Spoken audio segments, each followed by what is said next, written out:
Gracias, que les vaya bien. Reunión del directorio conservador que está a punto de comenzar para definir, Aurelio, va a pasar esto que le digo. El Partido Conservador no le acepta la renuncia a Efraín Cepeda.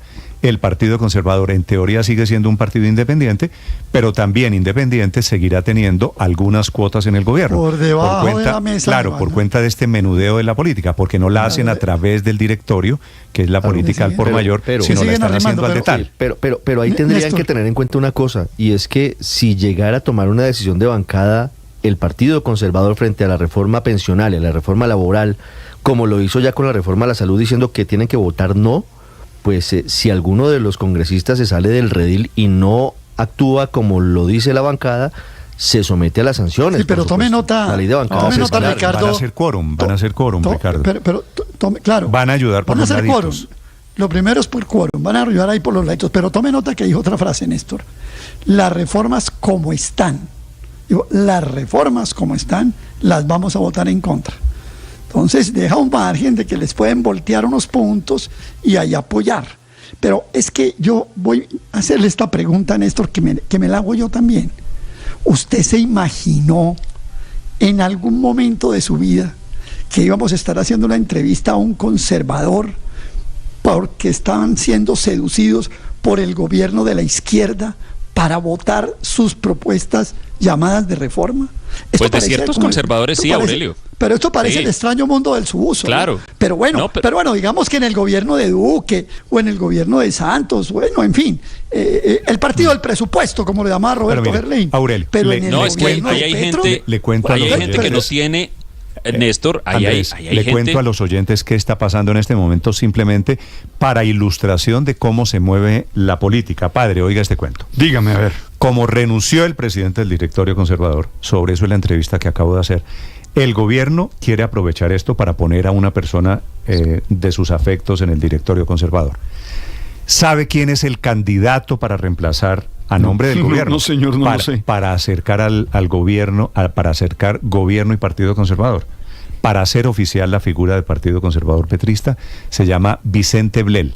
Vicente Blel, que fue hasta hace mes y medio gobernador del departamento de Bolívar. Sí, señor. Hijo del legendario Vicente Blel, que está condenado por parapolítica. Y es el candidato del gobierno. A este Vicente Blel, hijo, le dicen por eso Vicentico.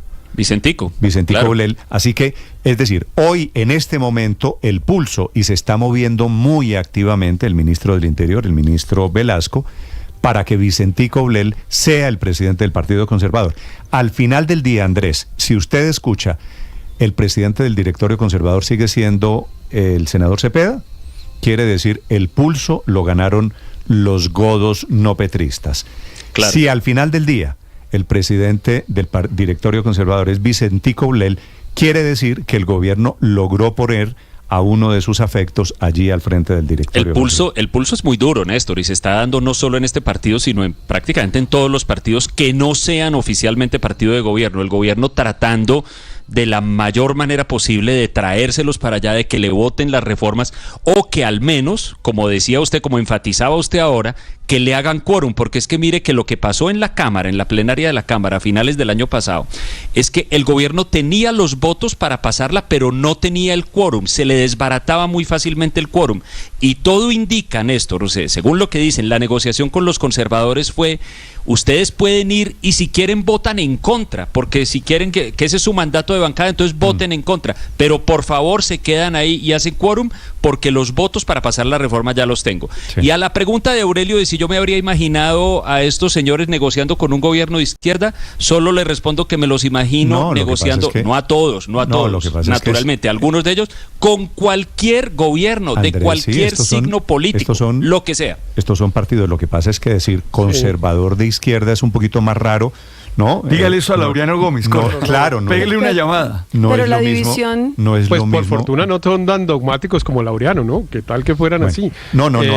Aquí bueno, dígaselo a Ospina Pérez, entonces. Usted puede decir, es que en la política hay que hacer acuerdos. Dogmatismo cero o principios. Es que en la política hay que hacer acuerdos. A mí me llama mucho la atención y realmente me impacta que a ustedes les parezca normal que una persona no tenga ninguna capacidad de hacer acuerdo con sus contradictores o con sus opositores le parece o normal, con las personas Héctor, con las le cuales parece, tiene no, de pensamiento acuerdo, distinto. pero es que A el ustedes Partido lo que les Conservador parece no natural es que cada cual se quede en su postura y no el cambie Partido Conservador nunca no es un partido ni de logre gobierno, ceder Héctor, nada. No, es que no estamos hablando de que el Partido Conservador está pactando eso.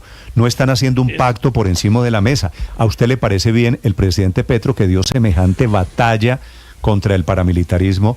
Lo que le estoy contando, que van a poner al hijo de Vicente Blel de presidente Néstor, del directorio conservador para garantizar algo de gobernabilidad. No estamos hablando Néstor, de acuerdos decentes por encima de la mesa. Éticas de las que podemos hablar, pero iba a decir, pero claro, pero desde el punto de vista de los acuerdos políticos, yo sí creo que no. Este país lo que necesita es abrir la cabeza y dejar de satanizar los acuerdos políticos. En Alemania, los partidos históricamente enfrentados, la democracia cristiana y la socialdemocracia, se unían para apoyar a la señora Angela Merkel y el mundo aplaudía y le parecía maravillosa y la mejor estadista y todo el mundo, y nadie preguntaba, ahora los socialistas demócratas cristianos, Héctor, ¿a quién se le ocurre? A usted no lo preguntaban. A usted no le escandaliza un conservador petrista. Vale, de acuerdo, no, me parece. A mí no me escandaliza, no le escandaliza un conservador de izquierda. Vale. A mí no me escandaliza un conservador que dígame tenga la cuál es el acuerdo político, dígame cuál es alrededor. No, Héctor, solamente le pido, explíquele a los oyentes cuál es el acuerdo político que permitió que hubiera la exótica figura de un conservador de izquierda. Pero primero le alrededor de qué fue el acuerdo, pregunta. Porque yo no me he enterado que hayan hecho un acuerdo alrededor de un programa, alrededor de una ideología, alrededor de un proyecto.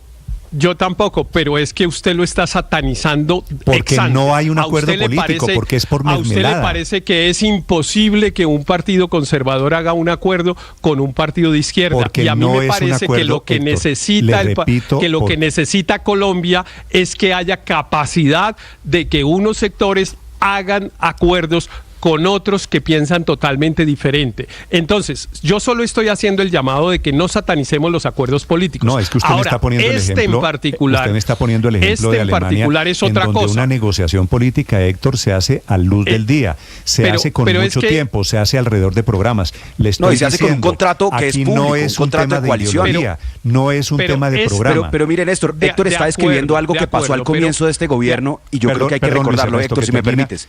Luis Ernesto, termina, Héctor, ya voy con usted. No, le iba a decir, de acuerdo, pero lo que yo quiero llamar la atención otra vez es, no satanicemos los acuerdos. En política lo importante son los acuerdos, lo deseable es que no hay acuerdo, son los Héctor, acuerdos. Es que no hay acuerdo. Pero déjeme terminar. Sí, pero es muy importante recordar que los acuerdos entre contradictores son deseables en política. Deseables. Es lo mejor que puede pasar a un país como Colombia, que el Partido Conservador se ponga de acuerdo con el Partido de izquierda. No hay acuerdo. Es que todo eso en los libros, en la literatura, lo primero que dicen, de acuerdo. Si se ponen de acuerdo alrededor de un tema, si hacen una negociación política. Dígame, aquí el gobierno está cediendo en qué, o el Partido Conservador está cediendo en qué. Pero eso, no hay. Es para contestarle a su frase de un conservador petrista, como si no fuera posible que un conservador tuviera un acuerdo con la izquierda. Y yo le contesto, este caso no lo hay, y yo le estoy de acuerdo. Sería posible si hubiese sido alrededor. En este caso no lo hay, estoy de acuerdo. En este caso es bastante probable que lo que haya es un acuerdo burocrático que no es deseable. Estoy de acuerdo con usted, pero me parece importante la premisa de que sí, es no solo posible, sino deseable que contradictores hagan acuerdos, y eso no debe tacharlo la sociedad colombiana. Parte del problema que tiene la sociedad colombiana es que suele tachar esos acuerdos entre contradictores. Ahora, pero en este caso lo que están haciendo es pagar una deuda. El gobierno comenzó, como describe en este caso están pagando una deuda. El gobierno comenzó con unos acuerdos programáticos. Lo estamos diciendo de manera diferente. Yo lo que quiero es que alguien me explique si este era el cambio, si el acuerdo por debajo de la mesa con Ape Cuello o con Wadid Mansur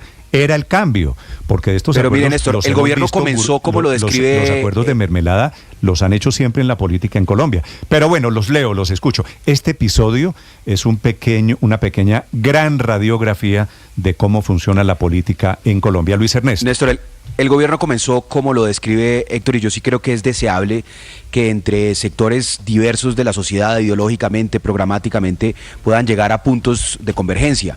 Pero puntos de convergencia querría decir que entonces el texto de la reforma a la salud, que genera tantas preocupaciones, cambiaría, pero no ha cambiado a lo largo de tantos debates.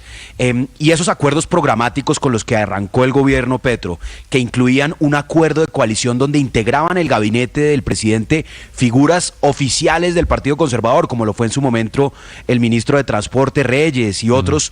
Ese acuerdo de coalición sobre la mesa, que es el que describe Héctor, que se acostumbra en países civilizados, era el correcto.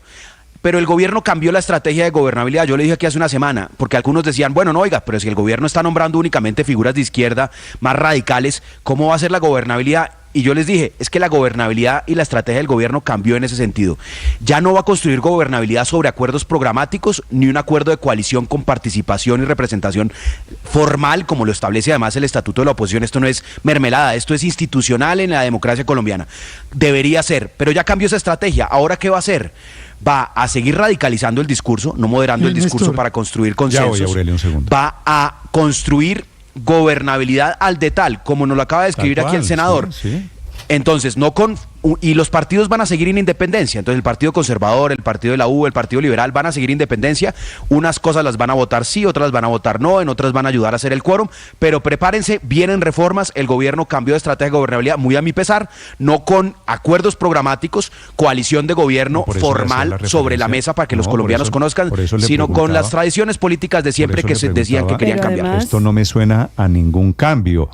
María Consuelo, 8:32. No, pero además lo decía ayer el presidente del Senado en una entrevista con Juan Roberto Vargas en Caracol, que el ministro del Interior va a la Cámara, no va al Senado. O sea, el agravante, además de que los acuerdos no sean por encima de la mesa, sino al de tal, es que se va solamente a la Cámara de Representantes a hacer esos acuerdos, porque se siente más cómodo. Allá está la mermelada, claro. Y porque se siente además que la interlocución con los senadores eventualmente puede ser más costosa, pero adicionalmente tienen más vocería los senadores que los representantes. Entonces, fracturan además a las bancadas entre Cámara de Representantes y Senado. Esto lo denunció el senador Iván Nava. ¿Qué tiene, María Consuelo, qué tienen en común, por ejemplo, ahora que usted menciona el tema, Aurelio? Fernando Niño, Nicolás Barguil, Uadit Mansur, Alfredo Ape Cuello. ¿Qué tienen en común? ¿Que son representantes? Son representantes. Bueno, el tema costeño también hay un poquito, pero estos son representantes a la Cámara. La mermelada la están repartiendo, los puestos, el clientelismo lo están feriando allí. Y por eso el ministro Velasco se la pasa en la Cámara y no va al Senado. Pero es decir, ahora, ¿a alguien le sorprende esta actitud de unos señores conservadores? Van a tener, a mí no me sorprende. Doy los nombres, Aurelio, porque estos señores, para bien o para mal, como los acuerdos son por debajo de la mesa, van a tener que responderle después a sus electores. Hoy dicen que es una ficción todo, Ricardo, ¿no? Que eso no es cierto. Nadie acepta esto, señor. Néstor, pero usted se acuerda del famoso dicho de siempre hay un trino. Ay, eso se volvió común en las redes. ¿Sí? Siempre hay un trino. Bueno, aquí también siempre hay un trino. Voy a leer un trino de comentario del 8 de junio de 2018 del actual presidente Gustavo Petro, entonces senador, sobre la mermelada. A ver. Dice así: la mermelada, así se expandió la corrupción. ¿Van a permitir que entreguen a Colombia a las asociaciones políticas para delinquir? Y es un comentario que le hace a una nota de Blue Radio donde se reseñaba que el contralor de entonces decía que a los congresistas le habían dado 54 billones de pesos en mermelada. Bueno, siempre hay un trino. Para Petro, en el año 2018, la mermelada era corrupción. Hoy es gobernabilidad. Y una mermelada fea, porque en eso estoy de acuerdo con María Consuelo y con Héctor de alguna manera. Aquí no hay ningún acuerdo programático. Aquí estamos viendo el espectáculo ramplón de la mermelada de siempre. Y lo extraño no son los conservadores. Retomo eso. No, aquí lo extraño es que el gobierno del cambio, el presidente que escribía que la mermelada era corrupción, hoy la está repartiendo por potes completos, por barriles, a los conservadores. Aurelio, que quede simplemente el registro de que en este justo momento hay una inmensa cantidad de llamadas, Héctor, intentando, y la disputa es ¿quién se queda con el Partido Conservador? Si se queda el sector afecto al gobierno o si se mantiene la línea de la independencia. Y por lo visto va ganando el sector afecto al gobierno, ¿no? Sí, porque si no hubiera renunciado Efraín Cepeda. Efraín Cepeda hubiera convocado una bancada para expresar su desacuerdo y hubiera sometido a votación y se hubiera quedado. Renunció anticipadamente es porque claramente él sabe que las cuentas pues no le dan y las personas que están afectas al gobierno en el Partido Conservador son mayoría. Y entre otras cosas, Néstor, es que pues ustedes ya de alguna manera lo han dicho, pero aquí lo que están es pagando una deuda, ¿no? Este es un trato que ya pasó, porque fue un trato que ocurrió en la Cámara de Representantes para posibilitar el trámite de la reforma a la salud. Ya aquí alguien describió cómo se rompía el quórum, etcétera, hasta que un día no se rompió. Y no se rompió ¿por qué? Porque los conservadores pues decidieron quedarse ahí, no votar a favor del proyecto porque el partido se lo impedía, pero hacer el quórum era definitivo. Este asunto realmente es una transacción, o sea, esto no es para, digamos, facilitar el trámite en el Senado, porque incluso puede dificultarlo. No. Esto es para pagar la cuota del trámite en la Cámara de Representantes. El nombre del contrato es compraventa y esta es la letra chiquita del contrato. Son las 8 de la mañana, 42 minutos. Esta mañana soleada en Blue Radio.